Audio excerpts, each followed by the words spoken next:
ये घटना सन 1958 में घटित हुई थी।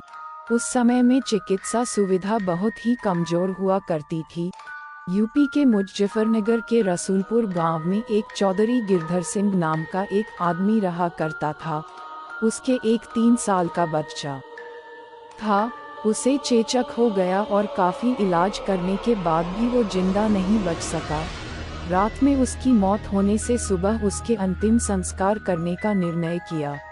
उसी रात को मुजफ्फरनगर के एक दूसरे गांव में शोभाराम नाम के एक आदमी की बैलगाड़ी के पहिए के नीचे आ जाने से मौत हो गई। उसको अस्पताल ले जाते वक्त रास्ते में ही उसकी मौत हो गई।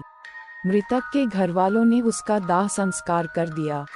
दूसरी तरफ जब रसूलपुर में उस मृत बच्चे को दफन करने के लिए जंगल जाने लगे, अचानक रास्ते में उसके शरीर में हलचल हुई और वो उठकर खड़ा हो गया। लोग ये देखकर दंग रह गए, लेकिन बाद में उसको जिंदा देखकर सभी खुश हो गए।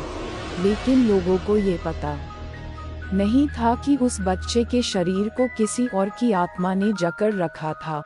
उस 3 साल के बच्चे में 23 साल के शोभाराम की आत्मा घुस चुकी थी।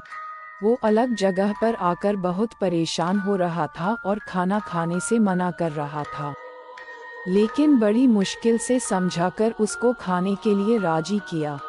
एक दिन वो बच्चा अपनी माँ के साथ उसके ननिहाल जा रहा था कि अचानक रास्ते में वो जगह आई जहाँ शोभाराम की मौत हुई थी।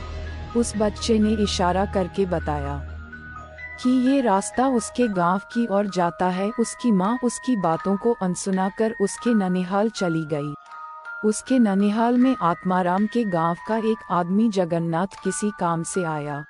आत्माराम की आत्मा ने उसको पहचान कर उसे आवाज लगाई।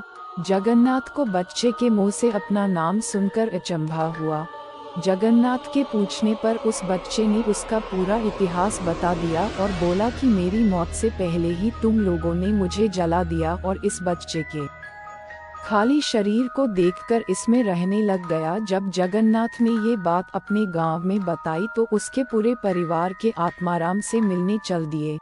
उस बच्चे ने सबको पहचान लिया और वो उनके साथ उसके गांव चल दिया और उसने वापस रसूलपुर आने से मना कर दिया, लेकिन लोगों के समझाने पर मान गया। इस तरह वो 2 परिवारों को साथ लेकर चलता रहा। इस कहानी से हमें ये पता चलता कि यदि कम उम्र में किसी की मौत हो जाती है तो वो अपनी अधूरी इच्छाओं को पूरा करने के लिए किसी के शरीर को इसका जरिया बना सकती है।